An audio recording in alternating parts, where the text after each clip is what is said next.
அமலாக்கத்துறைக்கு சென்னை உயர்நீதிமன்றம் கேள்வி எழுப்பியிருக்கிறது. திரைப்பட தயாரிப்பாளர் ஆகாஷ் பாஸ்கரன், தொழிலதிபர் விக்ரம் ரவீந்திரன் ஆகியோரிடம் விசாரிக்க எதன் அடிப்படையில் முடிவெடுக்கப்பட்டுள்ளது என்றும் சென்னை உயர்நீதிமன்றம் கேள்வியை எழுப்பியிருக்கிறது. டாஸ்மாக் முறைகேட்டுக்கும் ஆகாஷ் பாஸ்கரனுக்கும் எந்த தொடர்பும் இல்லை என்றும் மனுதாரர் தரப்பு வாதம் செய்துள்ள நிலையில் விக்ரம் ரவீந்திரனின் வீடு மற்றும் அலுவலகம் சீல் வைக்கப்பட்டுள்ளது என்றும் மனுதாரர் தரப்பு தெரிவிக்கப்பட்டுள்ளது. இது குறித்தான முக்கிய செய்தியை தற்போது பார்த்து வருகிறோம். அமலாக்கத்துறை பதிலளிக்க உத்தரவிட்டு ஜூன் 17ஆம் தேதிக்கு இந்த விசாரணையை சென்னை உயர்நீதிமன்றம் ஒத்திவைத்துள்ளது. டாஸ்மாக் வழக்கு தொடர்பாக இடி பதிலளிக்க வேண்டும் என்று சென்னை உயர்நீதிமன்றம் உத்தரவு பிறப்பித்துள்ளது.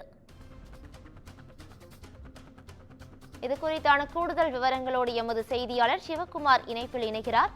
சிவகுமார், வணக்கம். இது குறித்தான முழு விவரங்கள் என்ன? டாஸ்மாக் முறைகேடு விவகாரத்தில் எந்த அடிப்படையில் திரைப்பட தயாரிப்பாளர் ஆகாஷ் பாஸ்கரன், அதே மாதிரி தொழிலதிபர் விக்ரம் ரவீந்திரன் ஆகியோரிடம் விசாரிக்க முடிவெடுக்கப்பட்டதுன்னு அமலாக்கத்துறை பதிலளிக்க சென்னை உயர்நீதிமன்றம் உத்தரவிட்டிருக்குதுங்க. 1000 கோடி ரூபாய் டாஸ்மாக் முறைகேடு தொடர்பாக திரைப்பட தயாரிப்பாளர் ஆகாஷ் பாஸ்கரன் மற்றும் தொழிலதிபர் விக்ரம் ரவீந்திரன் ஆகியோரோட வீடுகள் மற்றும் அலுவலகங்களை அமலாக்கத்துறையினர் சோதனை நடத்தினாங்க. சோதனை முடிவில் விக்ரம் ரவீந்திரன் வீடுகள் மற்றும் அலுவலகத்துக்கு சீல் வைத்திருந்தாங்க. இந்நிலையில் அமலாக்கத்துறை நடவடிக்கைக்கு எதிராக ஆகாஷ் பாஸ்கரன் மற்றும் விக்ரம் ரவீந்திரன் ஆகியோர் சென்னை உயர்நீதிமன்றத்தில் மனு தாக்கல் செஞ்சிருக்காங்க. இதுல அமலாக்கத்துறைக்கு நடவடிக்கைக்கு தடை விதிக்க வேண்டும், சீலை அகற்றணும் அப்படின்னு சொல்லி கோரிக்கை வச்சாங்க. இந்த மனுவானது நீதிபதிகள் எஸ்.எம். ரமேஷ், வி. லட்சுமி நாராயணன் அவர்களால் விசாரணைக்கு வந்தது. அப்போது ஆகாஷ் பாஸ்கரன் தரப்புல ஆஜரான மூத்த வழக்கறிஞர் விஜய் நாராயணன் டாஸ்மாக் முறைகேட்டுக்கும் ஆகாஷ் பாஸ்கரனுக்கும் எந்த தொடர்பு இல்லை என்றும், அவர் திரைப்பட தயாரிப்பாளர் என்றும், அவரது 2 செல்போன் மற்றும் ஒரு லேப்டாப் பறிமுதல் செய்யப்பட்டதாகவும் கூறினார். விக்ரம் ரவீந்திரன் தரப்பில் ஆஜரான மூத்த வழக்கறிஞர் வி. கிரி மற்றும் அப்துல் குமார் ராஜரத்னம், விக்ரம் ரவீந்திரன் டாஸ்மாக் ஊழியரோ எதுவுமே இல்லாத நிலையில சம்பந்தம் இல்லாமல் அவரது வீடுகள் மற்றும் அலுவலகம் சீல் வைக்கப்பட்டதாக கூறினாங்க. இதனையடுத்து எந்த அடிப்படையில் விக்ரம் ரவீந்திரன் வீடு மற்றும் அலுவலகத்துக்கு சீல் வைக்கப்பட்டதுனும், சீல் வைப்பதற்கு அமலாக்கத்துறைக்கு என்ன அதிகாரம் இருக்கிறதுனும், கைப்பற்றலான எப்படி சீல் வைக்க முடியும்னு நீதிபதிங்க கேள்வி எழுப்பினாங்க.